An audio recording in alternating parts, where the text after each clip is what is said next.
So we're now in the southwest mine. We left the Copper Queen. We're in the southwest.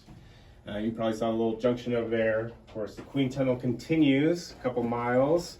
It's a big loop into the Hendricks mine. If we were to keep going down there, we'd actually end up in about waist deep water, most of us, so that's neck deep. Some of us could be swimming in there. But most of us would be waist deep. Anytime you're underground, you run into water. Usually it's a lot of it. I've read water described as the arch nemesis of mining. Of course, it's not that bad here in Bisbee because it's pretty arid, but all of our mines are currently flooded to the 800 level, so 800 feet below, and some of them up to the 400 level. Of course, we get pockets of water in the mountain itself as well.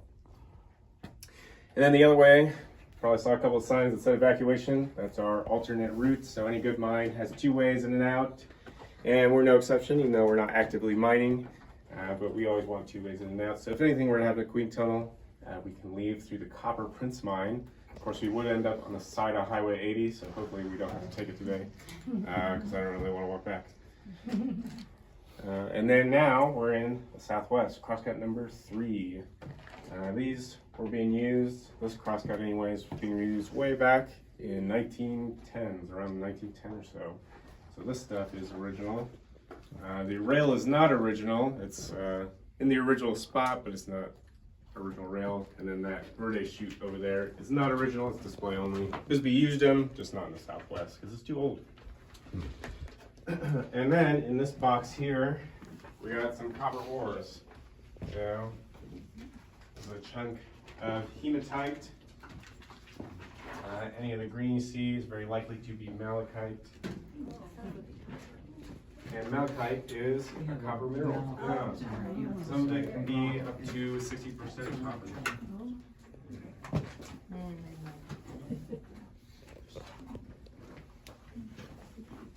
Yeah, so there's some copper ore.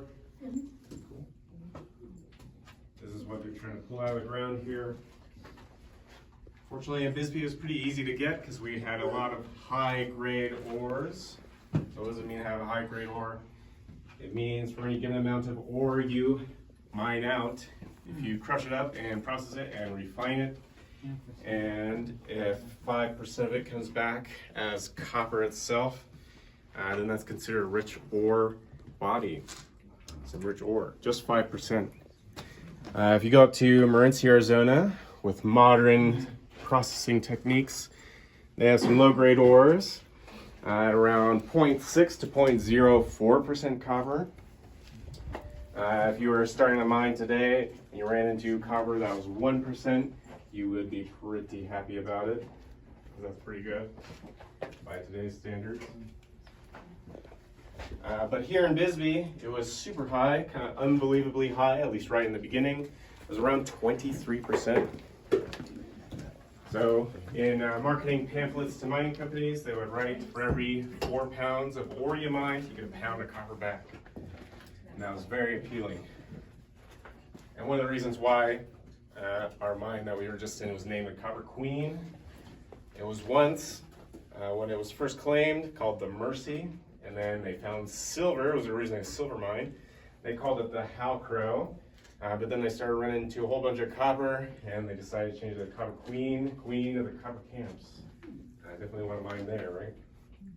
And this here is chalcopyrite. So before the rock that I just showed everybody became that rock, it was this stuff here. And it weathers apart. All the sulfur gets washed away, it oxidizes, and then you get that hematite. With the malachite. It is partially. This is actually the most abundant copper ore on the planet. Just a few things about it that make it kind of a pain to mine. One, depending on how much metal's in it, it could be around 300 pounds per cubic foot. So pretty heavy stuff. Also, pyrite, the name gives it away. Root word is pyros, which is a Greek word for fire. And at about 300 degrees Fahrenheit, this rock actually catches on fire. So we've had 30 underground fires here in Bisbee.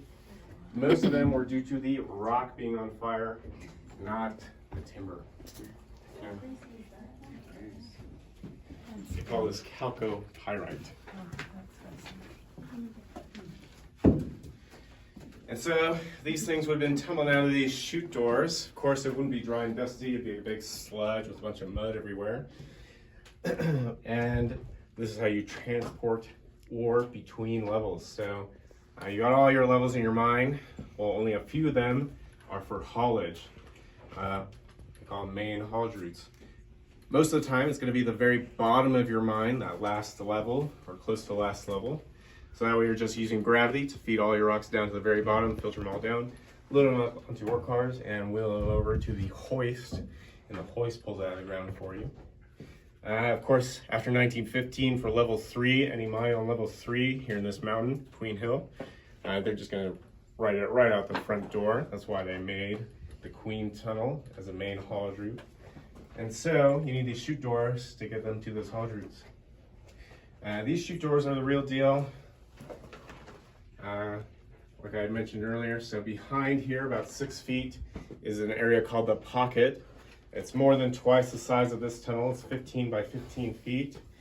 And it goes 200 feet straight up to level 5. And on level 5 is another crosscut like this one, except next to the rail is a big hole in the ground.